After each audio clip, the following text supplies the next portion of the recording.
الحمد لله رب العالمين والصلاة والسلام على أشرف الأنبياء والمرسلين وعلى آله وأصحابه أجمعين. اللهم رب اشرح لي صدري ويسر لي أمري واحلل عقدة من لساني يفقهوا قولي ولا حول ولا قوة إلا بالله العلي العظيم. اللهم لا سهل إلا ما جعلته سهلا وأنت تجعل الحزن إن شئت السهلا. ربي يسر ولا تعسر وأتمم بالخير. أما بعد. Ciri-ciri orang yang mencintai Nabi sallallahu alaihi wasallam. Muka surat 19. Sesungguhnya cinta kepada Nabi sallallahu alaihi wasallam mempunyai ciri-ciri tersendiri yang telah dijelaskan oleh para ulama. Bila seseorang itu cinta kepada Nabi, dia mesti ada punya ciri-ciri dan sifat-sifatnya sebagaimana yang disebut oleh para ulama. Contohnya, orang yang beriman kepada Allah, dia ada ciri dan dia juga ada sifatnya, sebagaimana yang Allah Subhanahu wa taala sebut dalam Al-Quran. Innamal mu'minuna alladhina idza dzukirallahu wajilat qulubuhum wa idza tuliyat 'alaihim ayatuhu zadatuhum imana wa 'ala rabbihim yatawakkalun. Hanya sahaja orang yang beriman kepada Allah Subhanahu wa taala, apabila disebut nama Allah, gemetar hatinya. Dia dengar orang sebut perkataan Allahu Akbar, dia pun gemetar hati kerana lantaran takut kepada Allah. Bukan dia sebut sendiri lagi, orang sebut dia dah rasa takut. Wa idza tuliyat 'alaihim ayatuh, bila dibaca ayat-ayat Quran kepadanya, maka bertambah iman. Bukan dia baca sendiri lagi, dia dengar orang baca pun dia bertambah iman. Apatah lagi kalau dia baca sendiri ayat-ayat Al-Quran. Jadi begitu juga ciri ataupun sifat orang yang mencintai Nabi, dia ada mempunyai ciri-ciri yang tertentu sebagaimana yang disebut oleh para ulama. Misalnya Qadhi Iyad. Misalnya kata Qadhi Iyad. Qadhi Iyad ni siapa dia? Seorang ulama besar yang berpegang dengan mazhab Maliki. Dia lahir pada tahun 476 Hijrah. Dia lahir pada tahun 476 Hijrah. Wafat pada tahun 544 Hijrah. Wafat pada tahun 544 Hijrah.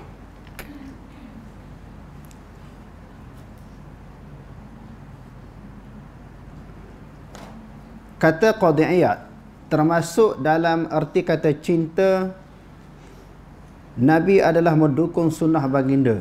Maknanya kita menjunjung tinggi sunnah baginda sallallahu alaihi wasallam.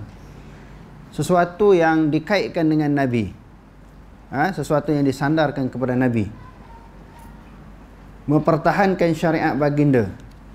Jadi sunnah ni sesuatu yang dikaitkan, yang disandarkan kepada Nabi.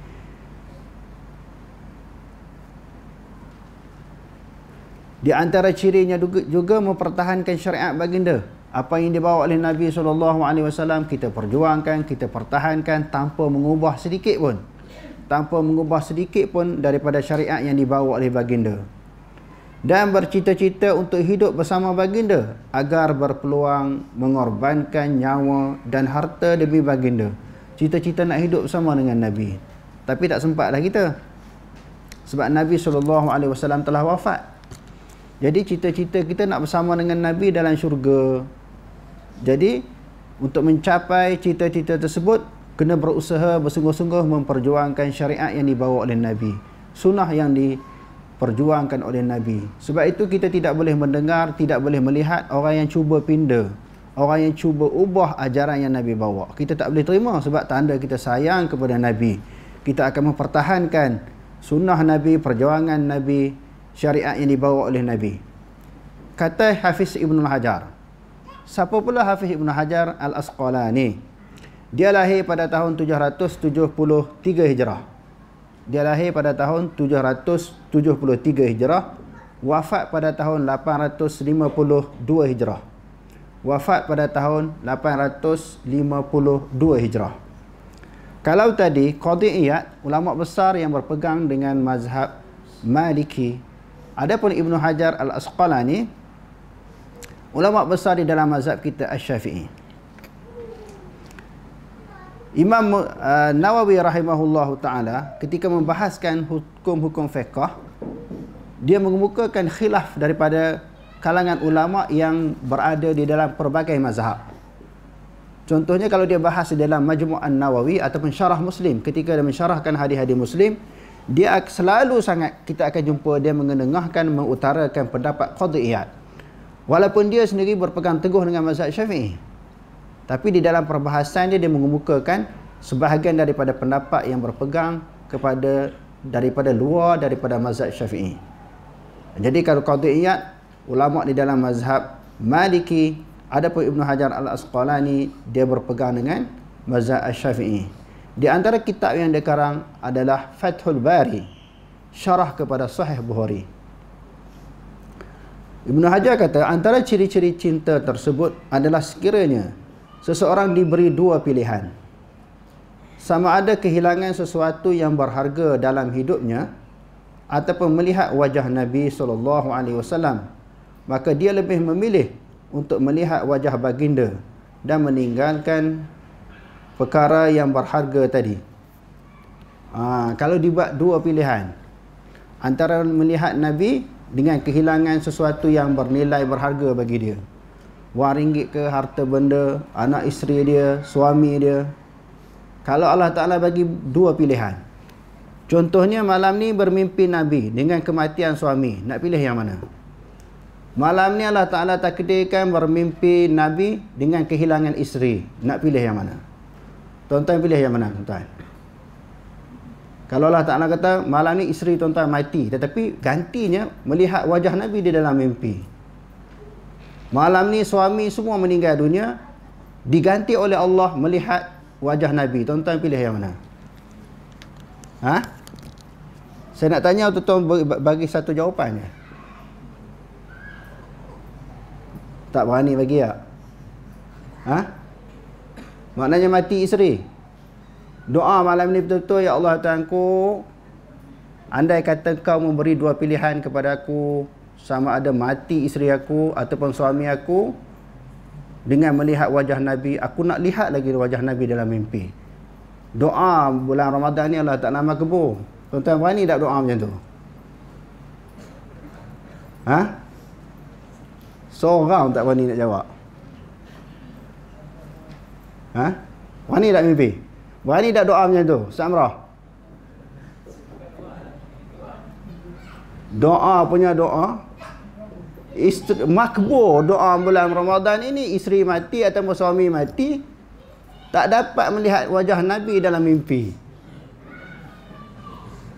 rasa menyesal. Bila menyesal tak sayang lagi kepada Nabi. Allah Ta'ala tak bagi mimpi, tapi yang kita doa, isteri kita ataupun suami kita mati malam ni, tiba-tiba mimpi pun tak hadir di dalam tidur kita, kita pun menyesal. Maknanya tak sayang lagi kepada Nabi. Kita meletakkan isteri ataupun suami lebih kita cintai daripada Nabi SAW. Maknanya salah satu daripada ciri sifat orang yang cintai Nabi SAW masih tak ada dalam diri kita. Yang Nabi SAW bersabda di dalam hadis yang diriwayatkan oleh Imam Bukhari, la yu'minu ahadukum hatta akuna ahabba ilaihi min walidihi wa waladihi wan nasi ajma'in. Tidak sempurna iman seseorang kamu sehingga dia meletakkan aku lebih dia sayang daripada ayahnya, daripada anaknya, dan daripada seluruh manusia. Maka yang tu tak ada lagi lah di dalam diri kita. Jadi ala kulli hal, kita kena berusaha bersungguh-sungguh supaya sehingga sampai satu tahap, suatu ketika, suatu keadaan, kita meletakkan Nabi SAW paling diutamakan, paling dicintai daripada segala yang kita cintai di atas dunia. Sama ada kehilangan sesuatu yang berharga di dalam hidupnya ataupun melihat wajah Nabi SAW, maka dia lebih memilih untuk melihat wajah baginda dan meninggalkan perkara yang berharga tadi. Ini bermakna dia telah memiliki ciri-ciri orang yang mencintai Nabi. Jika tidak ada ciri tersebut, artinya dia belum mencintai baginda sallallahu alaihi wasallam. Maknanya tak cinta lagi lah, baru dia sebut je. Jika tidak ada ciri tersebut, artinya beliau belum mencintai baginda. Hal ini bukan terhad sekadar itu sahaja, bahkan termasuk di dalam arti cinta juga ialah mendukung sunnah baginda, mempertahankan syariat baginda dan memerangi yang menyelisihi kedua-duanya. Orang yang menyelisihi syariat dan juga sunnah Nabi, kita tak boleh terima sekali-kali, walaupun siapa yang melakukan perkara demikian. Jadi hati kita tak selesa, rasa tak puas hati kerana orang cuba nak tambah, nak ubah apa yang Nabi bawa. Termasuklah di dalam arti kata cinta Nabi juga adalah menyuruh ke arah kebaikan dan mencegah kemungkaran. Jadi tak boleh melihat kemungkaran yang berlaku di hadapan kita. Kerana Nabi SAW bersabda, "Man ra'a minkum munkaran fayughayyirhu." Barang siapa melihat akan kemungkaran, hendaklah dia ubah. Kata Allamah Aini. Aini siapa pula? Allamah Aini ulama besar di dalam mazhab Hanafi. Dia telah menulis kitab Umdatul Qari, syarah kepada Sahih Bukhari. Lahir pada tahun 762 Hijrah, wafat pada tahun 855 Hijrah. Wafat pada tahun 555 Hijrah. Kalau di dalam mazhab Syafi'i kita ada Ibnu Hajar Al-Asqalani, dia menulis kitab Fathul Bari, syarah kepada Bukhari. Tetapi di dalam mazhab Hanafi ada Allamah Aini, dia telah menulis kitab yang dikenali dengan Umdatul Qari, syarah kepada Sahih Bukhari. Masa saya belajar dulu, sebahagian daripada guru-guru saya menyebut Ibnu Hajar Al-Asqalani dengan Allamah Aini ni, mereka ni birah. Mereka ini birah. Jadi sebab itu, kalau tuan-tuan hadirin sekalian baca Fathul Bari dengan Umdatul Qari, dia ada iktiraf di antara satu sama lain. Ibnu Hajar kadang-kadang iktiraf Aini, Aini kadang-kadang iktiraf Ibnu Hajar Al-Asqalani. Sebab dia mahu tahu bagaimana perbahasan yang dikemukakan oleh Ibnu Hajar, Allamah Aini tahu. Sebab itu dia jawab balik, mempertahankan mazhab Hanafi. Begitu juga Ibnu Hajar, dia tahu apa yang dibahaskan oleh Allamah Aini di dalam kitab Umdatul Qari. Ketika mensyarahkan Sahih Bukhari, dia jawab balik di dalam Fathul Bari. Jadi ulama ni biasalah, maknanya berbeza pendapat di antara satu sama lain. Tapi mereka tidak berpecah. Tadi kita sebut 3 ulama. Qadhi Iyad di dalam mazhab Maliki, Ibnu Hajar Al-Asqalani di dalam mazhab Syafi'i, Allamah Aini di dalam mazhab Hanafi. Mereka saling menghormati di antara satu sama lain walaupun berlaku perbezaan pendapat. Jadi kita tengok hebatnya ulama-ulama dulu kan, boleh berbeza pendapat di antara satu sama lain. Bahkan bila mereka tak setuju dengan seseorang ulama di dalam mengemukakan suatu pandangan, mereka tulis kitab, berjilid-jilid kitab untuk rak balik. Tapi tak bergaduh. Iktiraf di segi ilmu, perbahasan ilmiah. Kita tengok, tapi hubungan mereka saling menghormati di antara satu sama lain, saling berguru di antara satu sama lain. Ulama-ulama Syafi'i ada yang berguru dengan ulama yang bermazhab Hanafi. Begitu juga sebaliknya. Ulama Maliki pun sama. Masing-masing berguru di antara satu sama lain walaupun berbeza mazhab. Jadi cuma malangnya mutaakhir ini apabila berlaku perbezaan, kita sampai bukan ikhtilaf tetapi tafarruq, kita berpecah. Bukan ikhtilaf yang membawa kepada tafarruq. Kata Allamah Aini, ketahuilah bahawa cinta kepada Nabi SAW bermaksud kemahuan untuk mentaati serta meninggalkan perbuatan yang menyelisihi baginda. Perkara ini hukumnya wajib di dalam Islam. Wajib kita taat kepada Rasulullah, dan kita kena rasa tak puas hati orang yang menyelisihi apa yang dibawa oleh Rasulullah SAW. Dapat dirumuskan daripada perkara yang disebutkan oleh para ulama bahawa ciri-ciri orang yang mencintai Nabi SAW adalah seperti berikut. Di antara cirinya, yang pertama, bersungguh-sungguh ingin melihat dan menemani Nabi SAW hinggalah kehilangan kedua-dua peluang tersebut terasa lebih berat berbanding kehilangan apa-apa sahaja di dunia.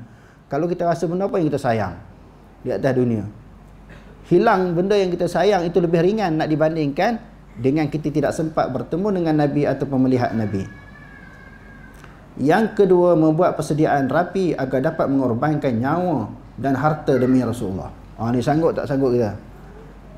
Kita kena tanya diri masing-masing, sanggup tak membuat persiapan sehingga dapat mengorbankan nyawa dan harta benda demi mempertahankan Rasulullah. Jadi alhamdulillah, bersyukur kepada Allah. Di antara tujuan, sebab dan niat kita menubuhkan sekolah ini adalah untuk menyebarkan hadis Nabi. Akidah yang dipegang oleh Nabi dan para sahabat. Sunnah Nabi SAW. Bukan saja kita buka sekolah nak suruh budak hafal Quran, hafal hadis, tak. Di antara matlamat yang besar untuk menyebarkan sunnah Nabi, menyebarkan ajaran Nabi, menapis hadis-hadis Nabi yang disebarkan secara meluas, iaitu hadis-hadis palsu. Jadi itu di antara tujuannya, sebab nak menceritakan sayangnya, cintanya kita kepada Nabi. Maknanya tidak padan, tidak cukup hanya kita melahirkan kecintaan kepada Nabi di sudut lisan kita, tetapi mestilah dibuktikan dengan tindakan dan juga perbuatan. Yang ketiga, mematuhi segala perintah dan menjauhi segala larangan baginda sallallahu alaihi wasallam. Yang keempat, menghidupkan sunnah Nabi sallallahu alaihi wasallam dan mempertahankan syariat baginda. Orang yang memiliki ciri-ciri di atas hendaklah bersyukur kepada Allah atas anugerah yang diberikan, iaitu dapat mencintai Nabi SAW. Jadi kalau kita dah memiliki keempat-empat ciri yang disebutkan di atas tadi, kita kena rasa syukur kepada Allah, melahirkan kesyukuran kepada Allah, kerana ciri yang empat tadi adalah anugerah daripada Allah. Bukan semua orang ada ciri-ciri yang disebutkan tadi. Selain berdoa, semoga ciri-ciri itu kekal dalam dirinya. Ciri-ciri yang disebut di atas tadi kekal sampai kita mati. Sebaliknya, sesiapa yang telah kehilangan ciri-ciri tersebut daripada dirinya, baik semua ataupun sebahagian daripadanya, hendaklah dia bermuhasabah. Kalau tak ada semua ataupun sebahagian daripada ciri di atas tadi, kena hisap diri masing-masing. Muhasabah diri sebelum dihitung pada hari yang tidak bermanfaat lagi, harta benda dan anak pinak, yakni hari kiamat. Yang Allah Ta'ala kata, yauma la yanfa'u malun wala banun illa man atallaha biqalbin salim. Pada hari yang tidak ada guna harta benda dan anak pinak, melainkan mereka yang datang kepada Allah dengan hati yang sejahtera. Maknanya sebelum datang hari kiamat, kita kena muhasabah, kena hisap, kena hitung, kena cek diri kita. Ciri-ciri yang disebutkan di atas tadi ada tak dalam diri kita? Melainkan orang yang menghadap Allah dengan hati yang sejahtera. Sungguh tidak ada sesuatu pun yang tersembunyi daripada Allah. Tidak ada sesiapa pun yang mampu memperdayakan Allah dan orang mukmin. Jadi semua orang boleh mengaku cinta Nabi, cinta Rasul kan? Cuma ciri yang disebutkan tadi di atas tadi ada ataupun tidak. Sebenarnya mereka yang cuba memperdayakan Allah hanya memperdayakan diri sendiri. Mengaku cinta kepada Nabi tidak dibuktikan dengan perbuatan. Maka dia telah memperdayakan diri sendiri, bukan memperdayakan Allah. Memperdaya di sini maknanya menipu. Yukhadi'una Allah walladzina amanu wa ma yakhda'una illa anfusahum wa ma yash'urun. Mereka hendak memperdayakan Allah dan orang-orang yang beriman, padahal mereka hanya memperdayakan diri sendiri, sedang mereka tidak menyadarinya. Dengan taufik Allah, saya akan menyentuh satu persatu ciri-ciri tersebut berpandukan cinta pada para sahabat kepada Nabi. Ini pengarang kitab ini kata, dia akan sebut secara terperinci bagaimana buktinya para sahabat ini mencintai Nabi. Bagaimana cara sahabat membuktikan kecintaan mereka kepada Nabi. Di samping memberikan isyarat kepada realiti kehidupan kita, moga-moga Allah memperbaik keadaan kita dan memberi kita petunjuk ke jalan yang lurus. Saya akan mengkhususkan perbahasan berasingan bagi ciri-ciri tersebut insya-Allah. Wallahu ta'ala a'lam. Aqulu qawli hadza wa astaghfirullahal azim li wa lakum. Wassalamu alaikum warahmatullahi ta'ala wabarakatuh.